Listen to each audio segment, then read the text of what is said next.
한국어 단어 조성 원리를 통한 한글 문해력 강좌 한자 공부의 왕도 251번째 시간인데요. 오늘 첫 번째로 살펴볼 한자는 정하다라는 의미의 정자가 되겠습니다. 정할 정자라고 할 때 무슨 의미인가 피부로 딱 와닿지 않을 겁니다. 여기서 정하다라고 하는 얘기는 핵심이 되다, 근원이 되다 라는 뜻을 가지고 있습니다. 그래서 근원이 되는 핵심이라는 의미로 정자를 보시면 되겠습니다. 둘, 셋, 넷, 다섯, 여섯, 일곱, 여덟, 아홉, 열, 열하나, 열둘, 열셋, 열넷 해서 총 14획에 해당하는 한자가 되겠고요. 역시 N자, 청자에 있는 N자 대신에 월자로 대신 쓸 수 있죠. 월자로 한번 써보겠습니다. 정하다라는 의미의 이 정자인데요. 여기서 정하다라고 하는 것은 현대 한국어에서는 잘 맞지 않는 표현이죠. 그래서 핵심적인 근원이 되는 그런 의미로 이해하시면 되겠습니다. 정수라고 하는 것은 뼈 속에 있는 골수를 나타내는 말이고요. 그 골수가 워낙 중요한 것이라는 의미를 가지고 있기 때문에 그 말이 확대돼서 일반적인 말로 쓸 때 어떤 내용의 핵심이라는 의미로 쓸 수 있습니다. 정신이라고 하는 것은 한국어에서 크게 세 가지로 쓰일 수 있는데요. 첫째는 마음이라는 뜻으로 쓸 수 있고요. 두 번째로는 혼이라는 의미로 쓸 수 있습니다. 여기서 혼이라고 하는 것은 사람의 전반적인 생활을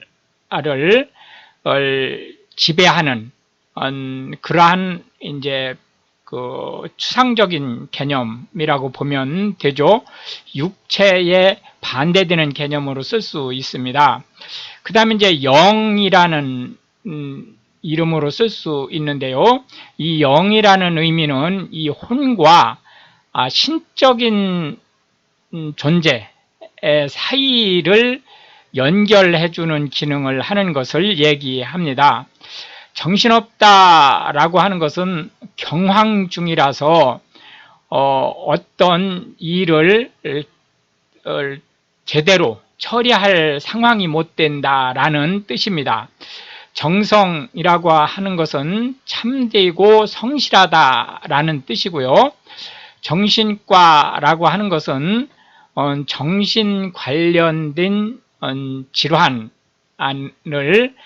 담당하는 병원의 한 파트를 얘기하고 또 그 정신적인 문제와 관련된 꼭 질환뿐만이 아니고 그 발전 방향이라든지 이런 것을 포함하는 거죠. 그런 부분들을 연구하는 학문을 얘기할 수 있겠습니다. 보통 정신과 하면 신경정신과로 분류를 하는데요. 앞에 신경이 붙는 것은 이제 뇌와 척수의 기능을 포함할 때 이제 신경정신과라고 얘기할 수 있겠습니다. 정진하다라고 하는 것은 크게 이제 두 가지 의미로 쓸 수 있는데요. 한 가지는 어떤 일에 몰두해서 그 혼신의 힘을 다하다. 예를 들어서 학업에 정진하다 이렇게 쓸 수 있는 거죠. 그리고 이제 또 한 가지는 그 온 마음과 마음을 아주 깨끗하게 수양하다라는 뜻으로 쓸 수 있겠습니다. 주정이라고 하는 것은 알코올에 그 예를 들어서 물이라든지 이런 거를 희석하지 않은 오리지널 그 액체 상태를 얘기하죠. 그래서 이제 발효를 시키든 어떤 형태로든 어쨌든 그 증류를 하든 어떤 형태로든 술로 만든 그 원액을 주정이라고 얘기를 하고요. 정기라고 하는 것은 어떤 그 물질의 이 근원이 되는 기운을 얘기합니다. 이제 그러기 때문에 그 물질이 근원이 되는 기운은 아주 그 순수하고 활발하다라는 뜻을 가지고 있기 때문에 생기라는 말로도 쓸 수 있습니다. 정력이라고 하는 것은 이제 두 가지 의미로 쓰이고 있는데요. 하나는 활동력이라는 의미로 쓰고 있고요. 하나는 이제 특히 남성의 경우 성적인 능력을 표현할 때 쓰는 말이 되겠습니다. 사정이라고 하는 것은 이제 성행위를 할 때 남성이 정액을 분출하는 행위를 얘기하게 되겠습니다. 두 번째로 살펴볼 한자는 활자가 되겠는데요. 살다라는 의미가 되겠습니다. 해서 활자가 되겠습니다. 살다라는 의미의 활자를 살펴보겠는데요. 하나, 둘, 셋, 넷, 다섯, 여섯, 일곱, 여덟, 아홉 해서 총 9획에 해당하는 한자가 되겠습니다. 활 하면 살다라는 의미가 되겠습니다. 활동하다라고 하는 것은 살아서 움직이다라는 뜻을 가지고 있고요. 또 살아서 움직인다라고 하는 것은 무슨 일인지 가치 있는 것을 한다라는 의미를 가지고 있기 때문에 일하다, 어떤 그 운동을 하다 이런 의미를 가지고 있습니다. 생활하다라고 하는 것은 삶을 유지하다라는 뜻을 가지고 있고요. 활어라고 하는 것은 일식, 그래서 스시의 재료가 되는 살아있는 생선을 얘기합니다. 활발하다라고 하는 것은 기운차고 생기 있다라는 뜻이고요. 활용이라고 하는 것은 어떤 것을, 여기서 어떤 것이라는 것은 물건일 수도 있고요. 또는 뭐 제도라든지 서비스라든지 이런 거일 수도 있습니다. 때로는 사람일 수도 있습니다. 그 원활하고 또 목적에 맞게 잘 운용하다, 이용하다 라는 뜻을 가지고 있고요. 활기라고 하는 것은 생생한 기운을 얘기합니다.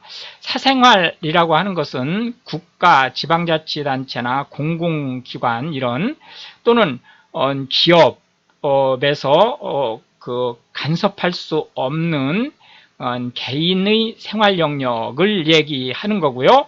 재활용이라고 하는 것은 어떤 물건을 폐기한 상태에서 그 원료를 이용을 해서 다시 다른 모양으로 다른 쓰임으로 다시 쓰게 되는 것을 재활용이라고 얘기를 합니다. 통상 재사용이라는 말이 있죠. 예를 들어서 그 한국 같은 경우는 뭐 소주병이라든지 이런 건 재사용을 하죠. 재사용은 형태를 바꾸지 않습니다. 또는 형질을 바꾸지 않고 소독해서 그냥 쓰는 겁니다. 그런데 반해서 재활용은 예를 들어서 종이다. 그러면 종이를 물에 일단 녹이고 그 종이에 있는 예를 들어서 잉크라든지 글씨를 쓴 잉크라든지 이런 거를 화학제를 이용을 해서 없애고 그 다음에 이제 표백 작용을 하고 그러고 나서 다시 다른 종이로 만드는 거죠. 그러면은 그 종이는 이제 고급 종이로는 쓸 수가 없죠. 이런 거를 우리가 재활용이라고 하니까 재활용은 다시 만드는 겁니다. 재활이라는 말이 있는데 재활용과 재활이 같은 그 한자를 쓰지만 의미는 전혀 다릅니다. 재활용은 무엇인가를 다시 사용을 하게 만든다라는 뜻인데 반해서 재활이라고 하는 것은 두 가지 측면으로 볼 수 있는데, 한 가지는 뭐 사고가 났다든지 또는 질병으로 인해서 그 신체의 일부를 사용할 수 없는 상황이 되었을 때 그것을 이제 그 의학적인 방법에 의해서 다시 사용할 수 있게 만든 후 원활하게 원래대로 운동할 수 있는 그러한 이제 물리적인 훈련, 이런 것들을 우리가 재활이라고 얘기를 하고요. 또 한 가지는 뭐 예를 들어서 알코올 중독이 됐다든지 뭐 이런 식으로 돼서 또는 뭐 그 범죄로 인해서 한동안 사회와 격리됐다든지 이런 어떠한 상대적으로 좀 그 안 좋은 형태로 인해서 정신적인 와해 상태를 복구해서 사회의 일원으로 원활하게 생활할 수 있도록 하는 정신적 복구를 재활이라고 얘기를 합니다. 생활비라고 하는 것은 투자성을 제외한 일상생활에 드는 비용을 얘기하는 거고요. 예를 들어서 학교 공부를 하기 위한 비용, 이런 거는 실제 같은 비용이지만 투자성 비용이기 때문에 생활비라는 의미로는 원래는 쓰지 않습니다. 그러나 이제 굳이 이제 그런 부분까지도 생활비로 넣는다고 하면 넣을 수는 있죠. 그러나 원칙은 생활비는 쓰지 않으면 안 될, 삶을 유지하는 데 있어서, 생활을 유지하는 데 있어서 쓰지 않으면 안 될 비용을 생활비라고 한다고 보시면 되겠습니다. 마지막 세 번째 살펴볼 한자는 고자가 되겠는데요. 굳어지다 라는 의미의 고자가 되겠습니다. 단단하게 붙잡아 매다 라는 의미를 가지고 있는 겁니다.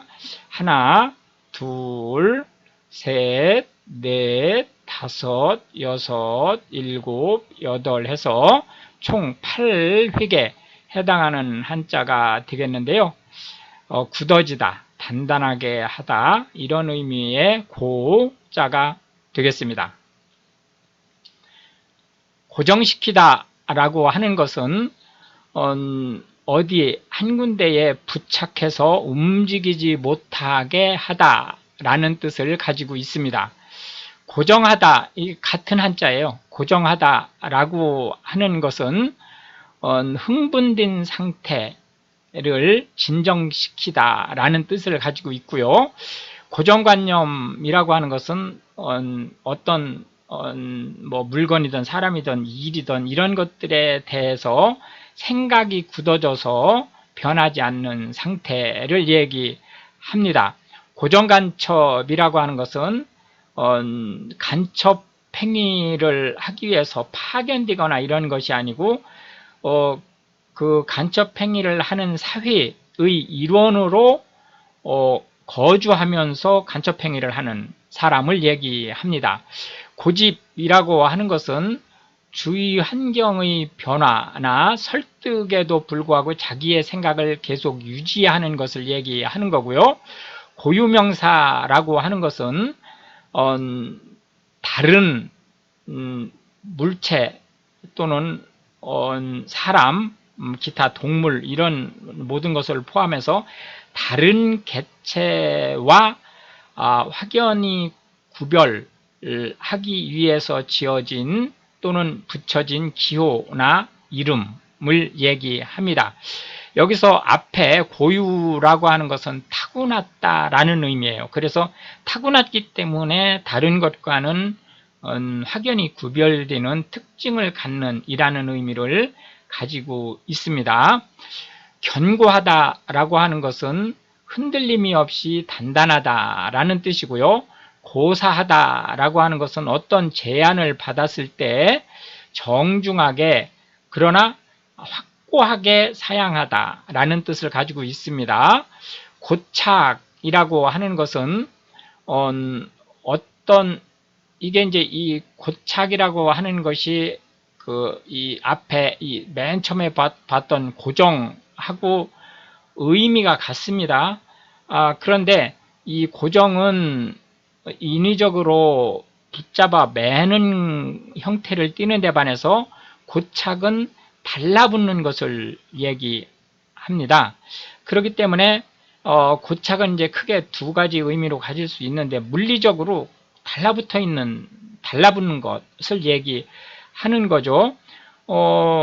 예를 들자면은 만약에 벌들이 그 집을 이 지붕 처마 밑에 달라붙게 집을 짓는 이런 것을 고착하다라고 얘기하고요. 또 한 가지는 이제 정신적으로 어느 물건이라든지 또는 어떤 사람한테 온통 자기의 그 삶의 의욕이나 목표, 가치를 동일화하거나 절대적으로 의존하는 것을 얘기합니다. 예를 들자면은 뭐 오리라든지 이렇게 새들이 부화하자마자 맨 처음 보는 움직이는 것을 자기 엄마라고 생각을 하는 것과 같은 행위, 의식 구조를 얘기하는 거죠. 고루하다라고 하는 것은 시대에 뒤떨어지다 라는 뜻을 가지고 있습니다. 이렇게 해서 오늘도 우리는 세 개의 한자와 각 한자에 대해서 10개씩의 현대 한국어에서 자주 쓰고 있는 단어들을 살펴보았는데요. 이것이 한글 문해력 향상에 도움이 되고, 특히 외국인으로서 한국어를 배우시는 분들한테 한국어 단어가 어떤 식으로 만들어지고 또 확장될 수 있는지에 대한 폭넓은 이해를 전달할 수 있게 되기를 바라겠습니다. 시청해 주셔서 감사하고 우크라이나를 위해 기도해 주시면 더욱 감사하겠습니다.